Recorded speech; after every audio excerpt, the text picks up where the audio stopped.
Ensuite, nous allons expliquer les différents éléments du panneau de contrôle des fours à convection avec humidité réglable, TAC et Baker-Shop, qui est composé d'un écran central et de plusieurs boutons et indicateurs.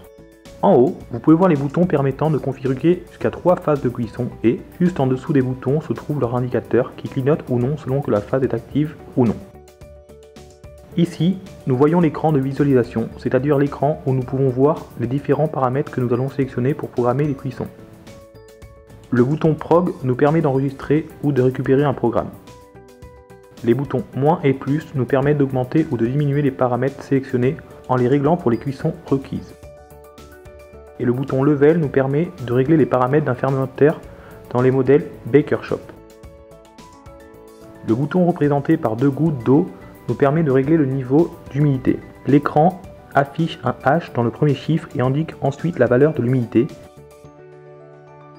qui peut être réglé de -99 à 100%. Les valeurs changent de 20 en 20.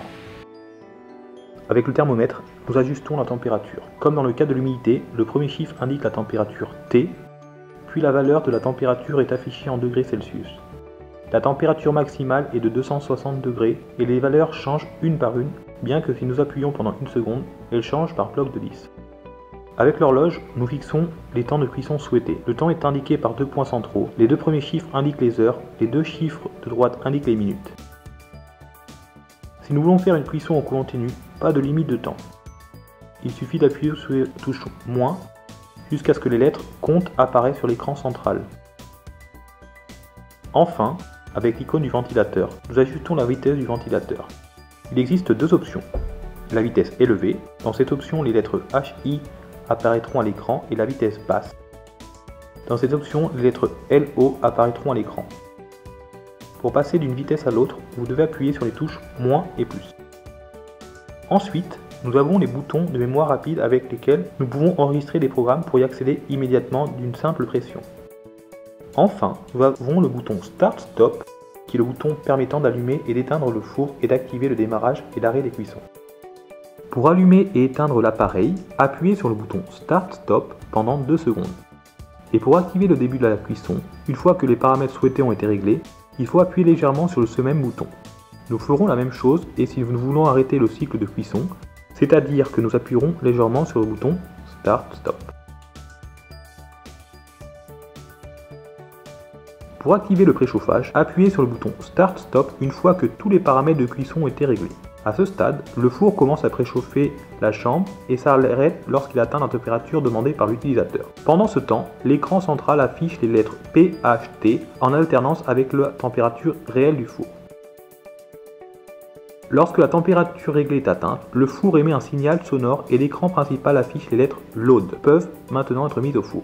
À ce moment-là, le four sera à la température souhaitée pour commencer la cuisson. Si vous le souhaitez, vous pouvez sauter le processus de préchauffage en appuyant légèrement sur la touche Start Stop.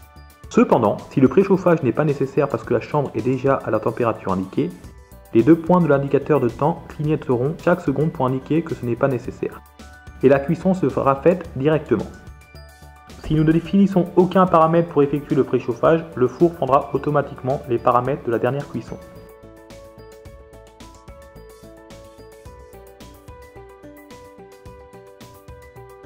Pour activer le temps d'une cuisson avec réglage de la température, il faut d'abord régler tous les paramètres souhaités, en particulier la température et le temps avec le bouton correspondant.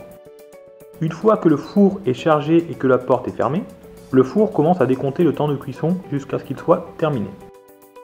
Le message End apparaîtra alors sur l'écran, le four émettra un bip pendant 1 seconde et la lumière intérieure s'allumera jusqu'à ce que l'utilisateur termine la cuisson en appuyant légèrement sur le bouton Start Stop.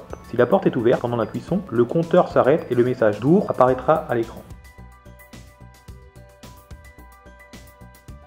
Sur le haut du panneau se trouvent les boutons P1, P2 et P3, qui correspondent aux 3 phases programmables. Chaque bouton a son indicateur, qui montre l'état de la phase. Si l'indicateur d'une phase particulière est allumé et clignote, cela signifie que cette phase est affichée et donc que les paramètres de sa programmation peuvent être modifiés. Cependant, si l'indicateur de phase est allumé en permanence, il indique que la phase est activée et donc que ces paramètres seront suivis lorsque la cuisson sera activée.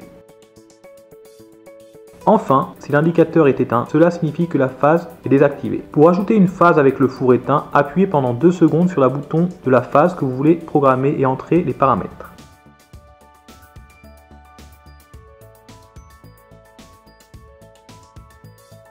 Les phases sont consécutives. Lorsque la première phase est terminée, la deuxième commence automatiquement et il va de même pour la troisième. Pour en naviguer entre les phases, il suffit d'appuyer légèrement sur le numéro de la phase que l'on souhaite afficher ou modifier. Si vous souhaitez enregistrer un programme une fois que vous avez réglé l'humidité, la température, le temps de cuisson et la vitesse du ventilateur, chacune des phases que vous souhaitez, appuyez légèrement sur la touche prog et réglez le numéro du programme où vous souhaitez enregistrer les réglages avec les touches -+. Sur l'écran, un P s'affichera et ensuite le numéro du programme. Une fois que vous avez sélectionné le numéro de programme dans lequel vous souhaitez enregistrer les réglages, appuyez sur le bouton prog pendant 2 secondes pour confirmer l'enregistrement. Pour accéder à un programme, appuyez légèrement sur la touche prog et utilisez les touches -+ pour trouver le programme en question auquel vous voulez accéder. Une fois que nous avons le programme que nous voulons exécuter, en appuyant sur prog, nous ferons la configuration et en appuyant sur la touche Start Stop, nous lancerons le programme. Il est possible de sauvegarder jusqu'à 40 programmes. Pour configurer les mémoires rapides, il est important de savoir que le four dispose de 8 mémoires d'accès rapide, indépendantes des programmes. Pour enregistrer une mémoire rapide, il suffit de régler l'humidité, la température, le temps de cuisson et la vitesse du ventilateur de chacune des phases que vous souhaitez, puis d'appuyer sur la touche de mémoire où vous souhaitez enregistrer pendant 2 secondes. Pour lancer une cuisson stockée dans une mémoire rapide, appuyez légèrement sur la touche de mémoire que vous voulez exécuter. Si l'appareil ne s'allume pas, il faut vérifier l'état du thermostat de sécurité et des interrupteurs de service situés à l'arrière de l'appareil. L'interrupteur doit être on. Pour vérifier le thermostat de sécurité, retirez le bouchon et vérifiez l'état du bouchon blanc. Sa position est correcte lorsqu'il est caché. Si nous le voyons, cela signifie que le thermostat a sauté et que nous devons appuyer dessus pour le réparer. Vous pouvez accéder au manuel de l'utilisateur, à la fiche technique et à toute la documentation technique de l'appareil par le biais du code QR situé sur le côté droit du four.